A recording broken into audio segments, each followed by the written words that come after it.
And welcome back. Congratulations, Evil DM Josh. You won the giveaway. Make sure to follow us. Oh, friend of yours. Nice. Yeah, my GM. Oh, yeah, amazing. GM of Tales from Mox Ferry, previously mentioned, anime fan. The anime weeb.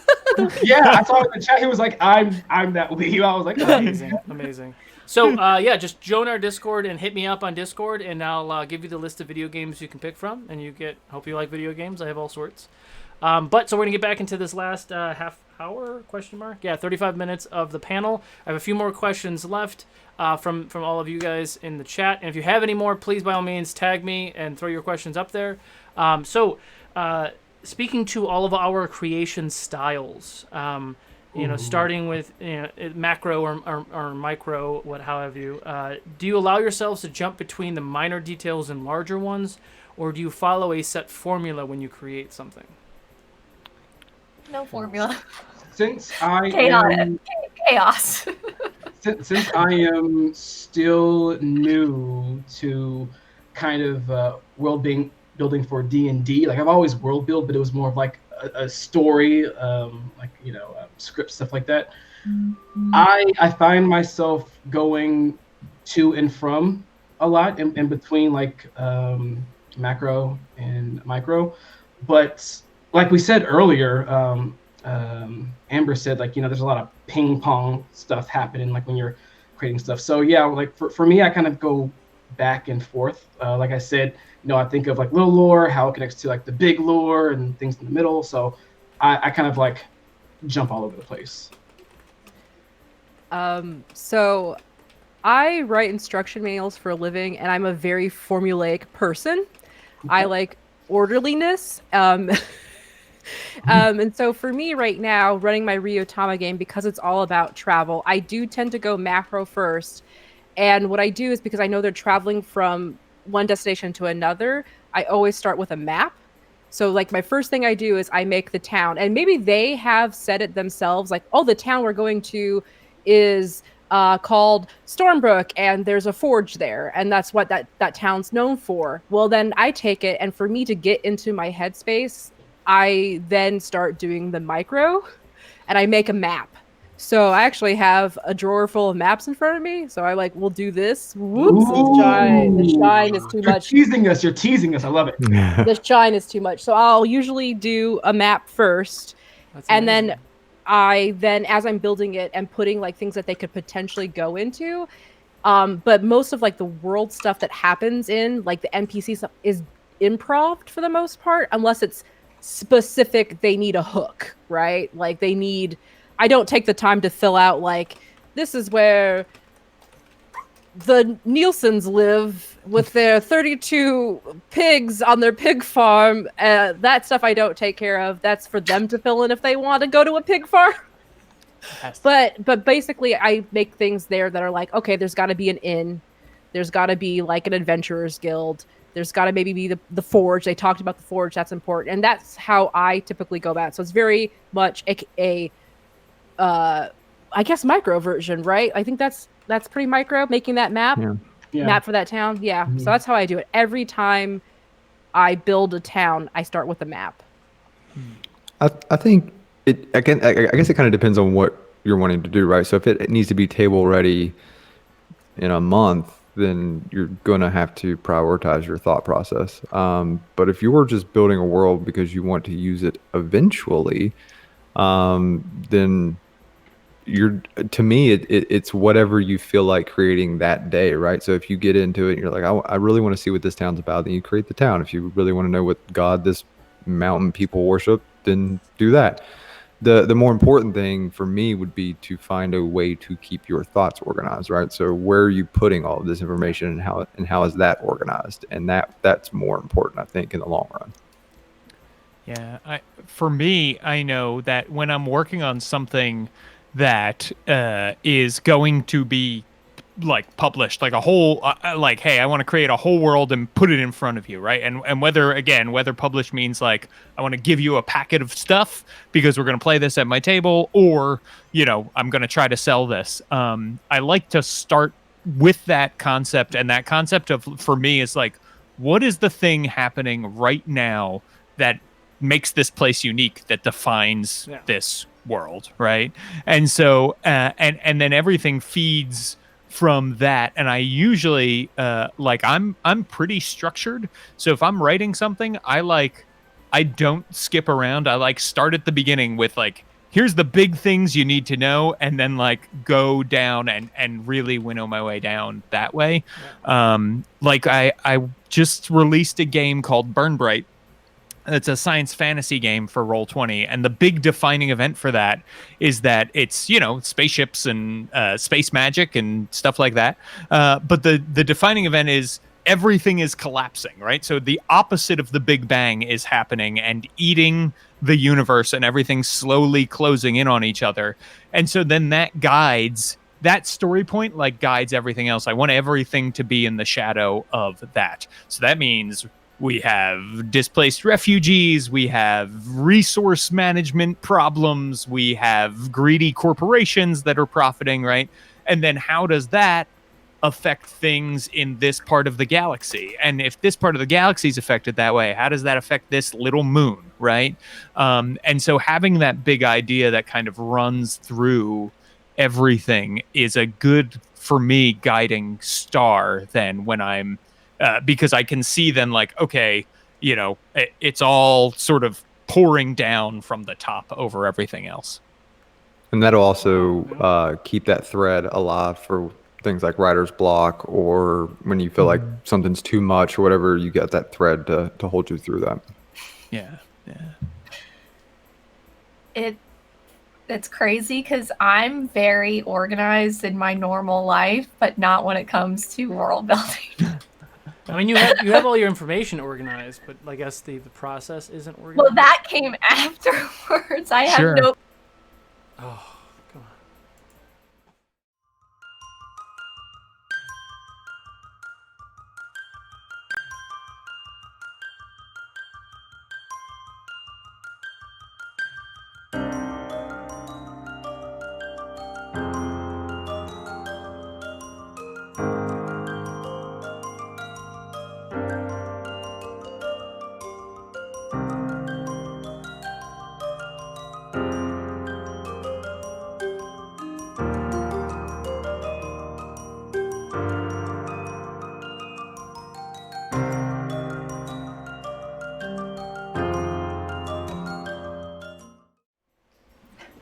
Okay, finishing my thought. Not organized in my world building at all. I have notebooks of I try to start organized. Okay, this is the page. This is where I'm going to start on this city. And I'll put the title and I start writing. I'm that leads me to think about, okay, well, what happened when this guy left the city? Well, he went and made a new city. So then I'm okay, new page, new city. And I'm well, what happened with this, because this happened because of this, and then a new page, okay, this faction was born from this, and it's just and then it's nonsense. I do organize it after the fact though, for my players to look at. Sounds like organized chaos. I totally understand, because when I was writing my ridiculous notes back in the day, there would be, I would have to circle them in a certain way, on the page, because I'd be all right, we were in this city when I wrote it, but I couldn't find an empty page at this time when we were in this city, and I wrote on the same page. So I was okay, this is different than this, and I'll have to rewrite it somewhere else. So I totally understand where you're coming from. Yeah, I have a whiteboard to my left here, and it's covered in sticky notes. I love it. I love sticky notes. Yeah. Oh, do you have the strings kind of going to the different ones? I don't have strings.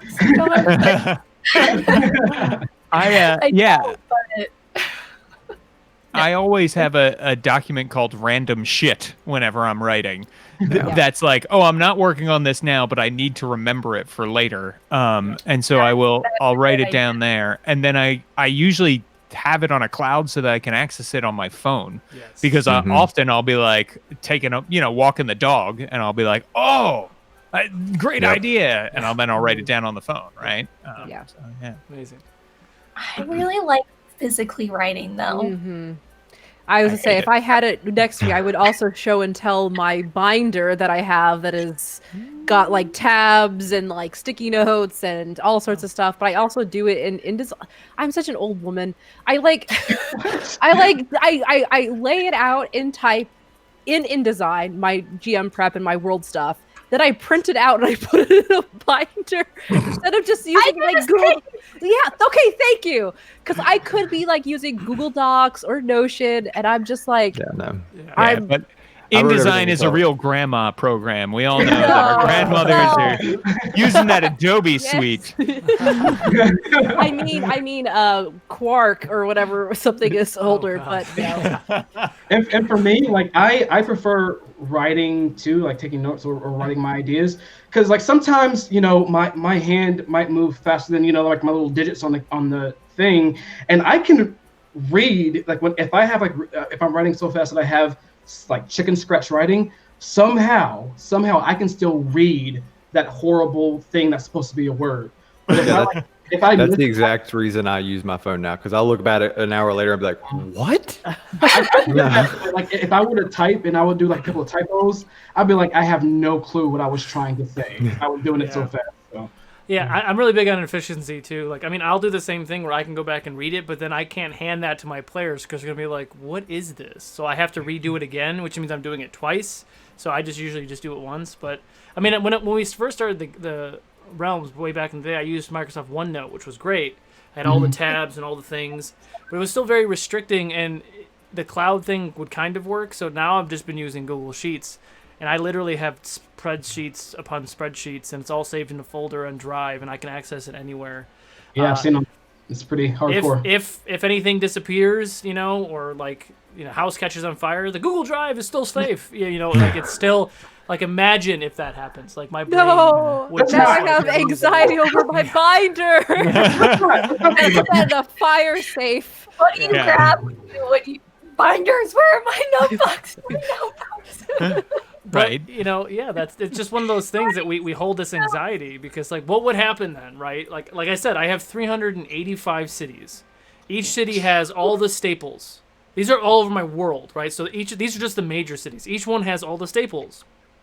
So they have like 10 points of interest, a tavern inn, a general store, a blacksmith, whatever, the name of the shop, the name of the NPC, any attaching quests, images that show what they look like, that I've taken from the internet that I can use as descriptors. Like, if that all went away, just if Google decided to just stop working, What did I agree to? I would lose my mind. Oh, that's only what's on paper. That's not even everything else. Not even just what's in his. Okay, so while it can be awesome when players find ways to break, change, or influence the worlds you've created, how do you cope with the fact that you potentially have to rework the entire world?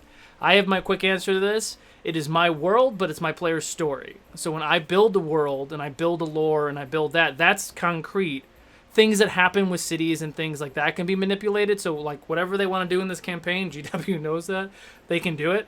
And I kind of create that Skyrim world, but that's just me because it calms my brain when I'm trying to remember, this NPC which was at that city at this location that did this thing. But I'd love to hear everyone else's thoughts on this. Yeah, I mean, it's one reason why you don't need to write 400 pages about your world on your own. Yeah. Because if you say, here we go, here's my 400-page pirate campaign, and your players are like, we're going to stay on land this whole time and never go to the ocean, you're going to feel real sad that you spent a lot of time doing that. And so the more you can involve your players in that process, the more you can start small. If you really want to include them, that's great. And also talking with your players about like, what do you want to do? Where do you want to go? Can help, with that. I would really hope that your players, if you bring it up and say, hey, this is actually going to really wreck my stuff, they would be respectful enough to go, oh, I'm sorry, I will retcon that and I will do something better that makes sense. How about we work on something because this is my idea? Yeah. So I feel like you should probably have players who can, like, wouldn't Yeah. just be evil players, and it's a collaborative game, right? Like Yeah. we should all be working together on this. Exactly. So I'm hoping that you would Yeah. be able to have that talk with that player and maybe come to some agreement of like a middle ground of what would work versus what exists already. So that's my Yeah. like. I mean, there's some common ground too. Like if you're really hell bent on this pirate thing, like I was, for example. Long story short, I took a pirate ship that was in the world of Ukudor. They went through a maelstrom and they showed up at Waterdeep. And this is a pirate ship that has 36 cannons. Everyone has guns and rifles in a world in Waterdeep where guns aren't really a thing. So it's like you're sticking out like a sore thumb. And we started the Dungeon of the Mad Mage campaign. But we're doing the Dungeon of the Mad Mage campaign in a pirate campaign. So I just moved the locations of the entrances of those dungeons to different islands that they would have to go to. So they were still on the boats doing piratey things. And there's ways to like, weave those things in if you have players who are very hell-bent on being landlocked or what have you. So yeah, there's a lot of fun ways. And like you said, communication, that's the biggest thing, is you communicate with your players and they communicate with you. Huge thing. Communication is everything in this game and in life in general, just so everyone's on the same page. We're not mind readers. We have to, check in with each other to see if, everything's going well, everyone having fun. I love when, of course, there's always a certain line, and then, as Amber said, we'll have kind of a certain talk, but I love when players do certain things that could affect the outcome of something. Like if they thought of like a really good idea or a really good plan, or this NPC really likes them and does them favors. This NPC really hates them because they stole their wallet, their melon or something. Who knows? And so that kind of like changes as the story goes on. So like when they leave the city, and goes on the wild adventure and then come back thinking that they're going to be like adventure heroes, like you still owe me a melon, and it's kind of like goes on. And I especially love this. I might be kicking myself in the butt for this later, but I'm going to do it. I'm going to do it live. I love when players do something that can change the scope of the map. Yeah. Like somebody, levels a part of the mountain. Somebody, I don't know, sets an evil town on fire. They're all undead anyway. And now it's a crater. Yeah. And now it's a crater. Like Ronan loves craters. He said it earlier. I do. I love I love when they do something that kind of like leaves their mark on our world. That's like their world too. Yeah. I mean, we've talked about this in the role-playing and on other panels, is then they have something invested because they've now helped put, like James was saying, like when they help build these different pieces of the world or build the gods, and they have that much more invested in it, which means when they pray to that god or they go to that town, like they are into it. They're into it more than you are because they helped create it, and they're like just really excited to do their thing. I love it. Yeah, I would say, full disclosure, love D&D's idea of a shared story. I love being I am an eternal player. I love when my choices impact the world. I tried to DM and I quit very quickly because I hate when it impacts my world. Okay, and I get it. Like I understand it. Like I'm a control freak. Like I created it. It's what I want. That's why you're a writer. And that's why I'm a writer. That's why I went to wrote novels, because that's all D&D is in my world. It's just me creating it and me being the NPCs and players and everything. I get it and I love it, but there's an exact reason I'm not a DM. So, and I appreciate it. Sure, and that's smart to know too, right? Yeah. Like, yeah. That's my wife always says that to me. Like, I don't think I would do this the way you do, because I would keep telling people like, that's not how this works. That's not how this is. And I'm like, oh, well, lightning bolt, you're dead. Move on. Okay, come on. Exactly. I'm really loosey-goosey with my players ruining my world. Go for it. You have some awesome players in your game. Yeah, they're going I do. And they are like, especially with at least two of their backstories, almost all of them. Yeah. Like they have world-changing desires in their backstory. Yeah. And I just said, okay, cool. And your character is going to to if they do what you want them to do, then they'll be in the Shoggoth history forever and ever. Yeah. So Yeah, right, and I think that's a great way to embrace it and think about it, right? Like in the Marvel Cinematic Universe, right, which is a great example of world building that like goes to many different worlds and they spent 10 years and then they were like, you know what? Spoilers, I guess. We're going to have Thanos mess this up and then we're going to advance the timeline 5 years and everything's going to be different. Even when we bring everybody back, it's going to still be different. Yeah. And it's like, that's a bold move and that is good storytelling. And that's the kind of storytelling you want your players to do, right? Like, I really do want them to blow things up and to make things wild. But I also, if I write 400 pages, want that work to not go to waste. So, which is why you don't write 400 pages. Well, and then if there's something that they ruined that you really liked, I mean, just bring it back. I mean, if there's magic in the world, if there are high, super powerful magic users or gods and things, like they might alter it back to what it was. Like this guy up here, right here, like we killed that guy. We killed a big bad in that campaign that was said to stay dead forever, but he's come back twice since then. It seems. That's something. Magic. Are you talking about Victor? Yes, I'm talking about Victor. I wasn't gonna say it. No, Victor is my Dracula, and I made the mistake. I mean, he's a vampire. But he's like the first vampire, so I did make it a big thing that if Victor does die, then all the vampires who were vampires just die. I said that out loud. It's canon. Oh shit.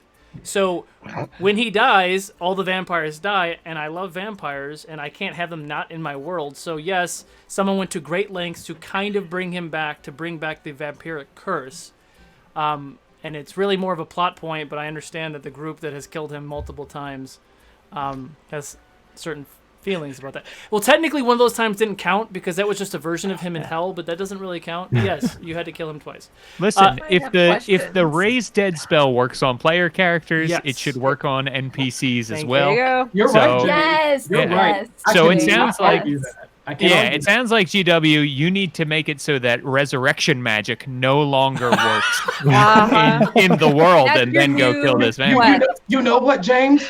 I know how to do that. Well, it's really funny about that one piece of lore because that goes to my next question, and then we do have one more from the fans, and I want to get to that. But it's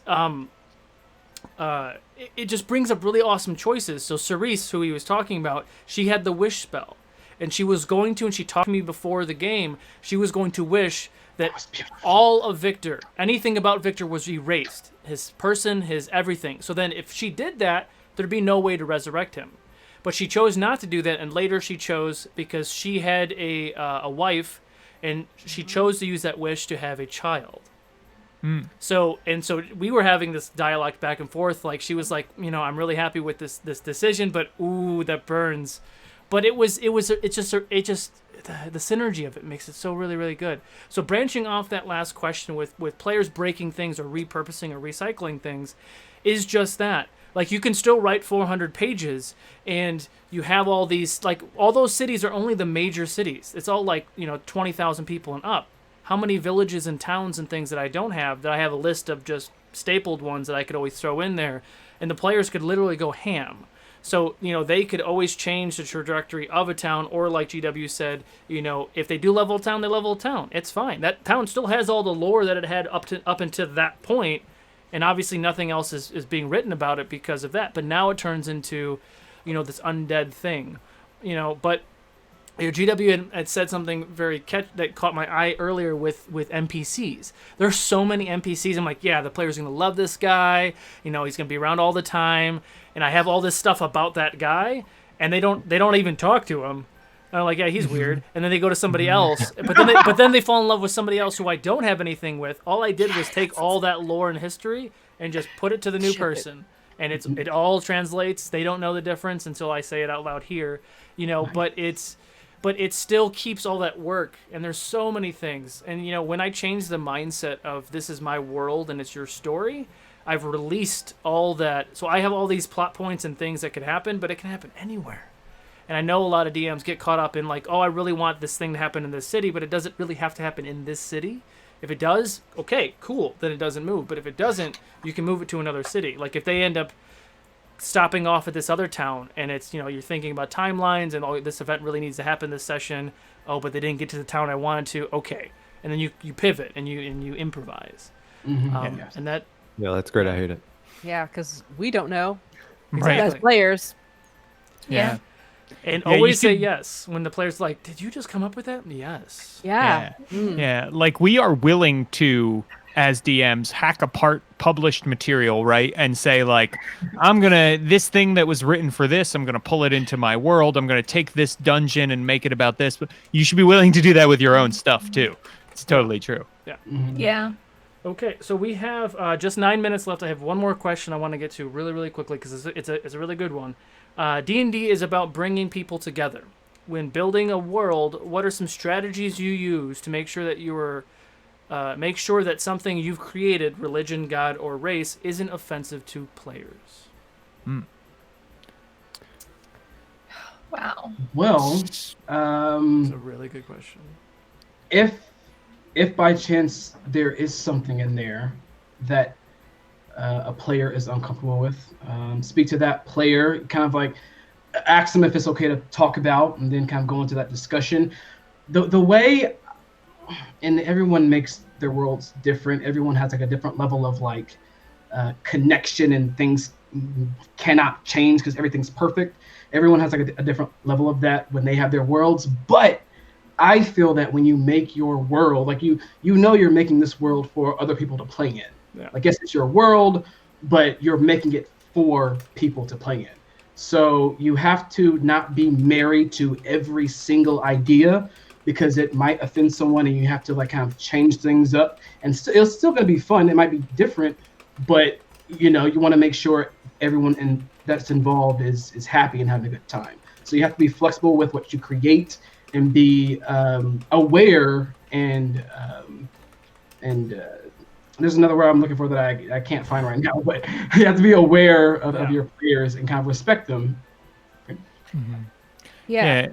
Oh, go ahead, Amber. Oh, I was going to say, and maybe this is something you would also are on the same wavelength, but basically it's that always talking, you know, we talked about communication, right? So every time I sit down with a group of players, I'm like, one shot, campaign, whatever, it's like, what topics are no's?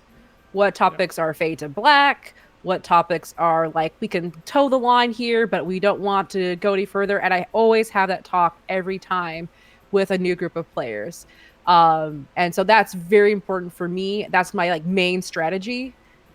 First and foremost is just have that communication right at the get-go. Yeah. What do we not want to see at all in the game? What can we play with? What are you guys comfortable with? And also allowing like GW said, maybe it's just one person who's maybe not comfortable talking about it with the group, but they'll talk to you about it. Just make sure you're aware, and then always being like conscious. Yeah, and always what's doing going on that reoccurring temperature check, making sure that they're still cool with what you're doing. Yes. Yeah, and that's right. I think the inclusion of safety tools like that, right? Like that's a safety tool, your lines and veils. And so there's a ton of RPG safety tools you can look up. Yeah, having a session 0 is valuable for this exact reason, right? If you're going to have a longer term campaign. And then also if you are publishing your world, I gotta say, sensitivity readers are cheap. They are not that expensive. They usually charge you by the hour, and it doesn't take that many hours to read your thing. And it's important, I think, to sort of normalize hiring people, especially when you're doing something that's like a world filled with a bunch of new cultures and that sort of thing. And they are definitely going to turn around. And not only are they're not just like sensitivity readers aren't just people who point out the problems in your work. They talk with you about like, how can we make this better? I see what you're trying to get at here. They're development editors is really what sensitivity readers are. And they will make your stuff better. So they're worth every penny too.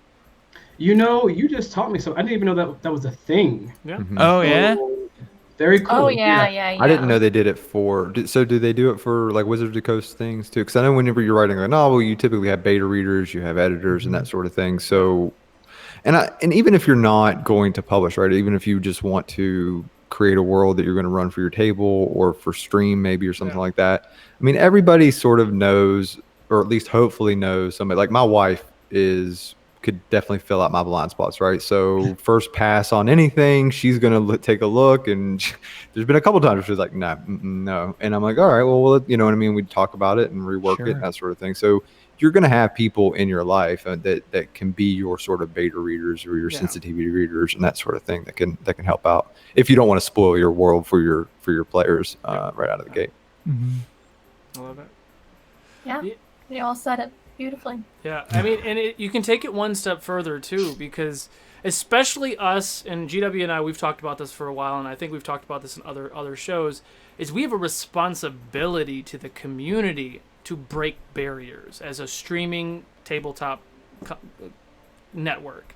So like Realms of Ugador Season 2, and we know this because we've touched on this in Realms Season 1, but Season 2 it hits it even harder.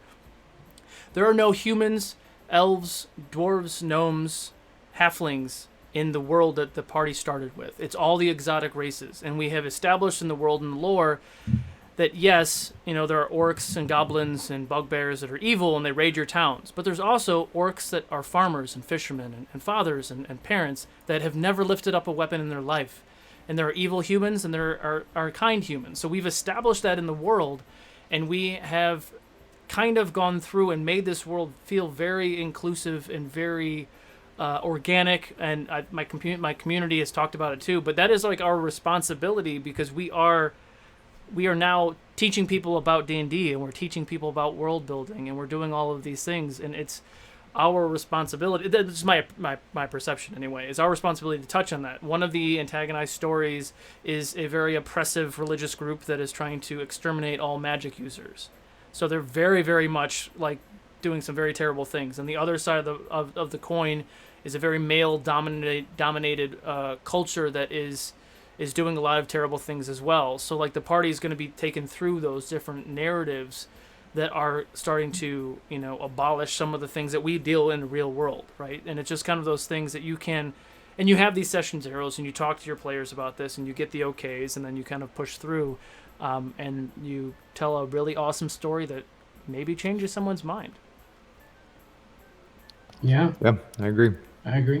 So with that, we are at time, so we can do a quick round robin. Just tell everybody where they can find you, and any last words. James. James Introcaso. I'm at James Introcaso on Twitter, worldbuilderblog.com. You can check out Burn Bright at burnbright.com. That's BRYTE for Bright. And I am also, starting in 2021, I am going to be a line developer working full-time in RPGs over for MCDM. So that's where you can find all the stuff I'm doing. That's exciting. Oh, man. Amber. Oh, yep. Hi, yep. So you can find me online on Twitter at Rocket Orca. You could also find everything that I do podcast-wise, stream-wise at geekspective.com or rocketorca.com. If you like world building and collaborative world building, right now I'm running a show called The Warren of Petal Grove, which is a Powered by the Apocalypse system, The Warren, where everybody is rabbits. Ooh! So it's very interesting world building from the perspective of a rabbit. It's really fun. I'm really enjoying it. We'll talk. So that's at twitch.tv/geekspective is where that gets streamed on Sundays. Amazing. Thank you. Yep. Thank you. And Diane. Hi, everyone. You can find me at The Pretty DM on Instagram and Twitter. You can find me here in about 30 minutes DMing Legends of Shalagal, my homebrew world that I spoke about a little bit today. And many other nights here on Fabled 42, Wednesdays for Realms, Saturday for Vault, Friday all day. You'll see me all day on Friday for the not 24 hours, but almost 12 hours. Yeah. Almost 24 hours. Amazing. Thank you. Yeah. GW. Hey guys, so you can find me everywhere at G005. You can also find me on Clarion Dawn as I voice a poetic engineer. You can either click clariondawn.com or any of your favorite podcast platforms.